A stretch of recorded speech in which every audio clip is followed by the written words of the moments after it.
नमस्कार, India news Rajasthan देख रहे हैं आप। मैं गरिमा श्रीवास्तव आपके साथ। राजस्थान में इस साल विधानसभा चुनाव होने हैं।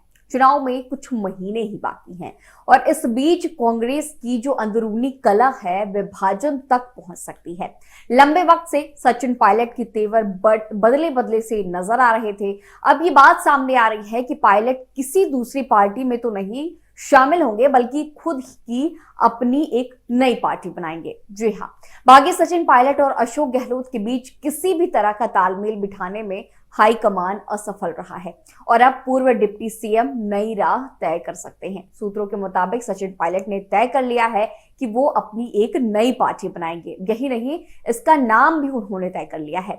सचिन पायलट प्रगतिशील कांग्रेस नाम से नई पार्टी बना सकते हैं। इस नए दल का ऐलान 11 जून को जयपुर में किया जा सकता है। इसी दिन सचिन पायलट के पिता राजेश पायलट की पुण्यतिथि भी है।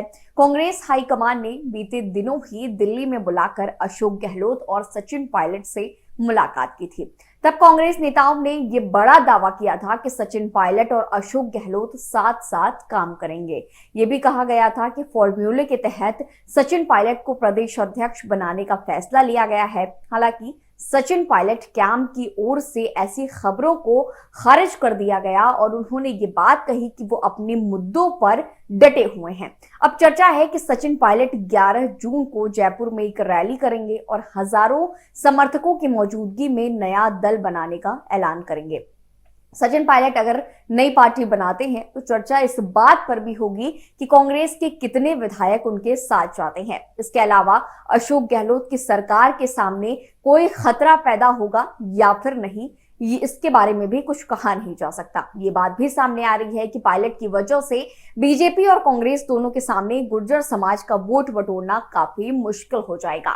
इससे पहले 2020 में भी जब सचिन पायलट ने बागी तेवर अपनाए थे तो उनके साथ 19 विधायक थे। माना यह जा रहा था कि इस बार भी कई लोग उनके साथ रह सकते हैं। राजस्थान के मुख्यमंत्री पद पर दावा ठोक रहे सचिन पायलट ने अपनी ही सरकार पर कई तरह के आरोप लगाए हैं, जिनमें से एक ये है कि भाजपा की वसुंधरा सरकार के दौरान हुए करप्शन की जांच नहीं कराई गई। इन आरोपों को लेकर सचिन पायलट ने 11 मई को यात्रा भी शुरू की थी। 125 किलोमीटर की अजमेर से जयपुर की जनसंघर्ष यात्रा के दौरान सचिन पायलट ने 15 दिनों की डेडलाइन भी दी थी, लेकिन दोनों पक्षों के बीच बात नहीं बन पाई। सचिन पायलट का यह भी कहना था कि अगर उनकी मांगे स्वीकार नहीं की गई, उनकी मांगे पूरी नहीं हुई तो वो पूरे राज्य में ही आंदोलन करेंगे। खैर, सभी को अब 11 जून का इंतजार है। आगे और क्या कुछ होगा, हर बड़ी अपडेट्स आप सभी तक पहुंचाएंगे। बने रहिए इंडिया न्यूज राजस्थान के साथ। धन्यवाद।